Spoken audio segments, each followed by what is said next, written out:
Hi there, I'm Nina Goradia, and I'm a Somatic Experiencing practitioner.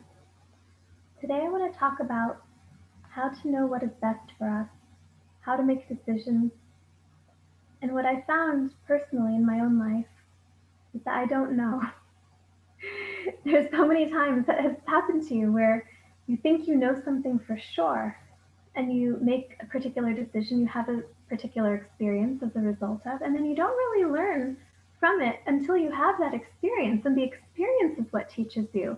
Yet you had to make that decision in advance of the experience. And so it's really interesting as we start looking at these things that the mind or the ego thinks it knows, thinks it knows in a given moment. Yes, this would be the perfect thing for me, and that is not the right thing for me. And I'm not saying we should throw all of that out. Be aware of that. Let that inform your decision.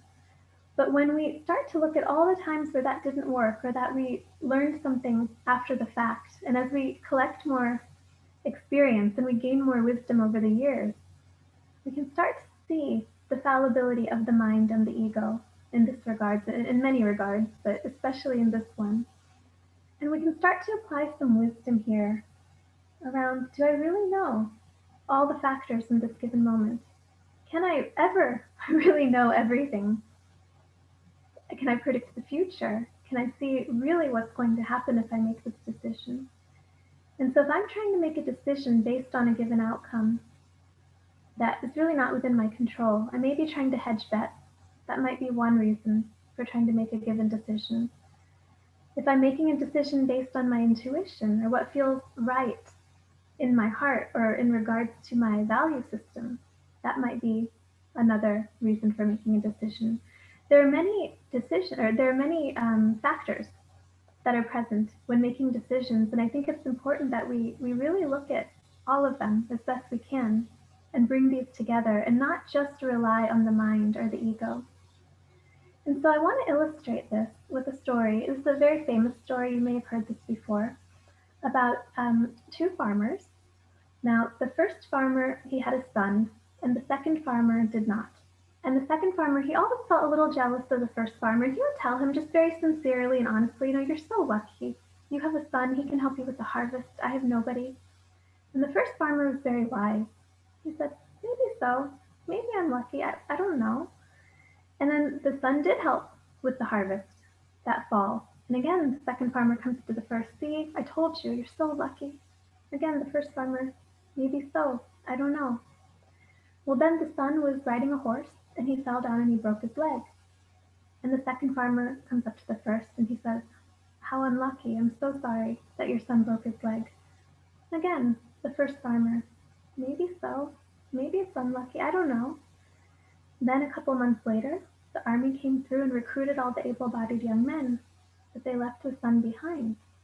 And then the second farmer comes up to the first, and he says, oh, how lucky your son broke his leg. And the story supposedly is said to go on forever. Because at the moment that something happens in our lives, we actually don't know what the long-term result is going to be.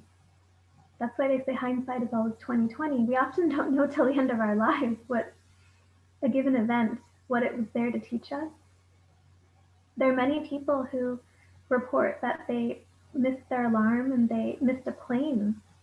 And then they probably thought in that moment, I'm going to get fired. But then sometimes the plane has gone down and they thought, oh my gosh, how lucky I slept in and I missed the plane.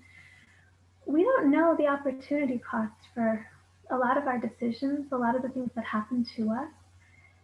And so again, while I think we should try to do our best in making decisions, I do want to throw out this possibility that I don't know what's best for me.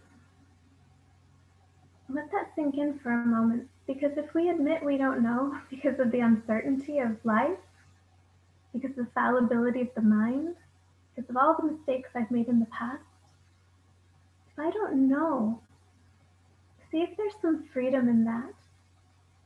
If I don't know, there's pure potentiality.